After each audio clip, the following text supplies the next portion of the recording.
Everybody, I have Ashley Box with me right now.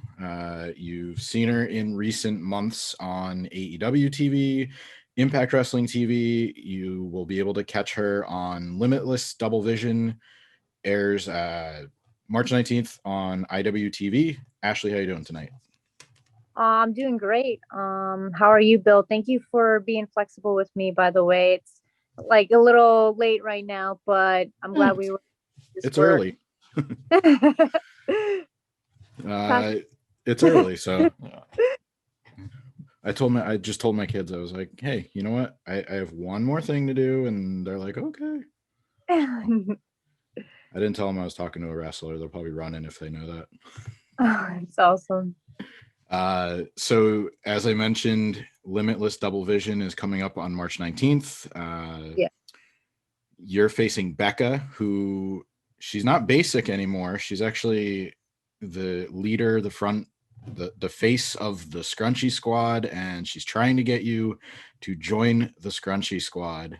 I mean, on the surface, it seems like a pretty cool idea. You know, scrunchies are fun. They're an accessory for your hair, for your wrist. Like, why don't you want to join the Scrunchie squad?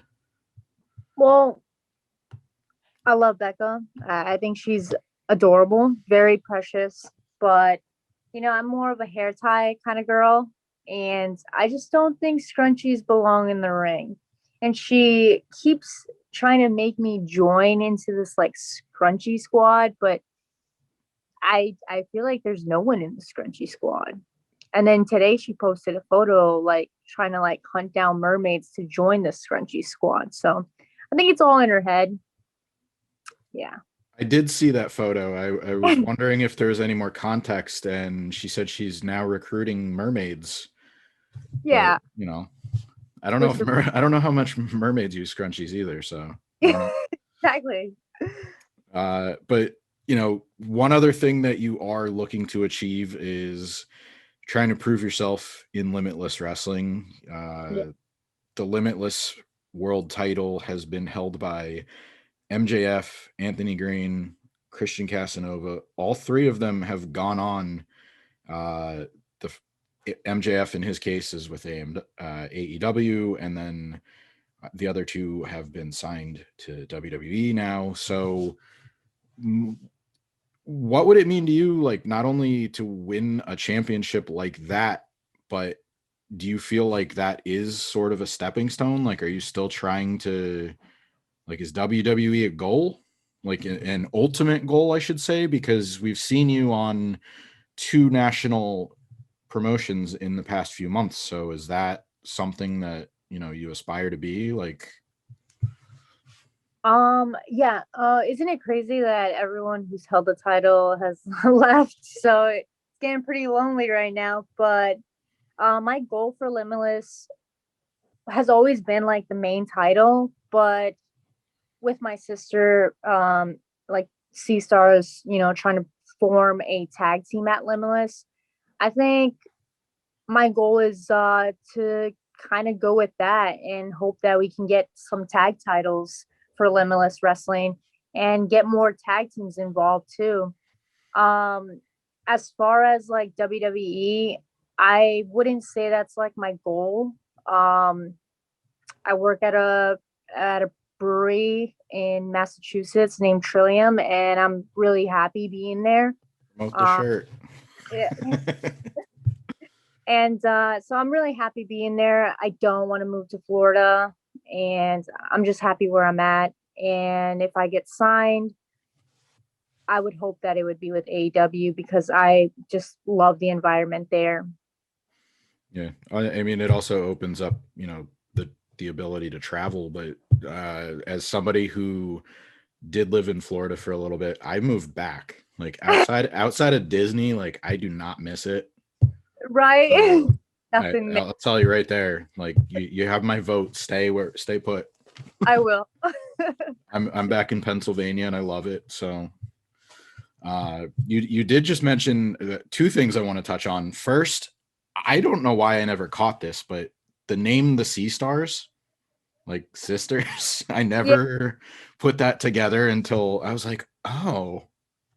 So Bill, you're not the only one. We get that all the time, even now. Like it's pretty funny though. It always cracks us up, but it takes a while to like realize, like, wait a minute, sea stars, sisters, like, yeah. I do like that. And then one of the other things, I've seen you wrestle before in person, but you really kind of came back to a national stage, if that's the correct way of putting it, in the Impact Wrestling Knockouts Tag Team Championship Tournament, mouthful. Uh, you faced Tasha Steeles and Kiera Hogan in the first round. They went on to win the championship, but as this we knew it was taped, but as it was going on, I don't know anything personally, and we do a weekly Impact show, and I was saying, it would be great to have these talents like yourself and some of the other singles wrestlers they brought in, have them, kind of pretty much what Dark is turning into, where it's a spotlight on unsigned talent and up and coming talent. And we ended up seeing you later at Final Resolution facing Havoc and Nevaeh. Can you just talk about what that experience did for not only you personally, but like just as a team trying to establish, you mentioned what you want to do for Limitless, but what did that appearance do for you as a team? Just, as far as exposure or just, getting to see a different side of the business, whatever it may be. Definitely a lot of exposure. I had like done one thing with Impact like a year ago before that, like Mhm. by myself in singles. It was a battle royal, so it wasn't quite the same, and especially not having Delmy like by my side. So last year, this time around, like literally in December, when we went for the tag tournament, I felt more comfortable, and I was happy that I got to be there with Delmy, because we kind of just lean on each other. We were pretty nervous. We were very excited. I wouldn't say we were like fully in the best like mental and like physical um strong side, because COVID and just quarantine and like barely wrestling kind of like takes away from like what we always used to do, like every weekend was like wrestling, wrestling, wrestling, and then taking a huge pause. And before Impact, we had like the collective, and it was just like two matches, and then it's like boom, Impact. So it was kind of like we wanted to just like give it our all and kind of like just prove that, we wanted to be a part of Impact and all that. And it would be cool if like Impact did something like what AEW is doing, like having dark matches for like, you know, other independent wrestlers, local, or who are just trying to like get exposure on, TV, or just like their wrestling ability. So it'd be really cool if they were to do something like that. Yeah, and I was at the taping. It was in Philadelphia. It was the Battle Royal, and then you got to square off with like uh, he wasn't Disco. Disco, but Glenn Gilberti. So that was like my first, I guess first real time I like saw you work live. But not only that, but just really discovered who you were, and then kind of followed you after that on the Northeast independent scene. But another thing you mentioned is, you really have had to slow down because of COVID. Like it's good that, you're still working, uh, in your day job, but if Cage Match is correct, and they usually are, you've only had two matches, one match in 2021, but two matches since, AEW. So, how does that, like, do you have to get used to that at all? Like, as far as taking bumps? Uh yeah, definitely. Like taking that first bump, it, it's like insane, because like it's kind of like riding a bicycle. You can run the ropes and like everything like just comes back to you, tucking your head, bumping the correct way, you know. doing a little bit of chain wrestling, like the things that just like click into your head.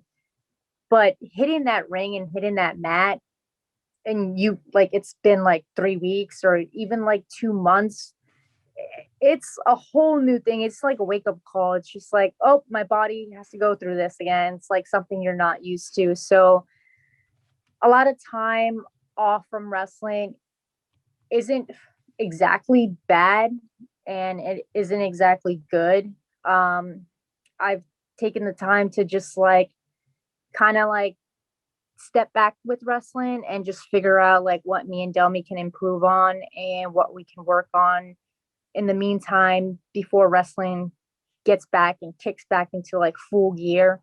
So I'm just trying to take advantage of like I have a home gym now, eating more clean and just like focusing on trying to get in the best shape that I've ever been in my life. So I think that's like my main focus right now.